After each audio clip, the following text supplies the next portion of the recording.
பால் பால் லால் கேள்விப்பட்டிருக்கீங்கல்ல. 3 பெரிய தலைவர்கள். அவங்க வடநாட்டிலையும் தென்னாட்டில் வஉசி ஐயாவும் சுதேசி அப்படிங்கிற ஒரு கான்செப்ட் நமக்கு கொடுத்தாங்க. இந்தியர்களாலேயே தயாரிக்கப்படுறது, உடனே வெளிநாட்டு பொருட்களை பகிஷ்கரிக்கிறது அப்படிங்கிறது மட்டும்தான் நமக்கு நினைவு வரும். ஆனாக்கா அதை விட ரொம்ப முக்கியம் இந்திய பொருட்களை வாங்குவது.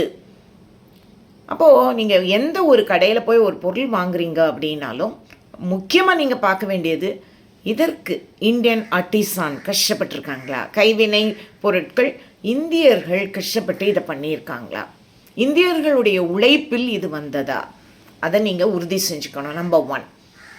நம்பர் 2 என்னன்னாக்கா, ஒரு கடையில் இந்த மாதிரி பொருட்கள் விற்கப்படுகின்றன அப்படின்னு பில்போர்டு வைக்க சொல்லுங்கள். மேட் இன் இந்தியா அப்படிங்கிறத நம்ம கர்வத்தோட சொல்ல முடியணும்.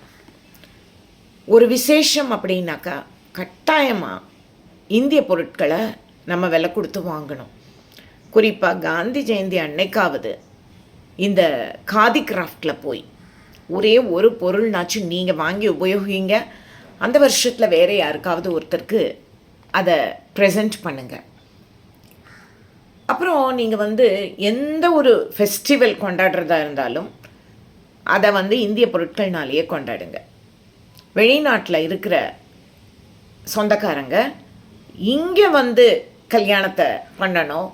ஏன்னாக்கா நம்ம கல்யாணத்துக்கே நிறைய செலவு பண்ணுவோம் இல்லையா, அதெல்லாம் இந்தியாவுக்கே அந்த விஷயமெல்லாம் நடக்கணும், இங்கே இருக்கிறவங்களுக்கு வாய்ப்பு கிடைக்கணும் அப்படிங்கிறதையும் நமது பெருமதிப்பிற்குரிய பாரத பிரதமர் திரு நரேந்திரபாய் மோடிஜி அவர்கள் நமக்கு சொல்கிறாங்க.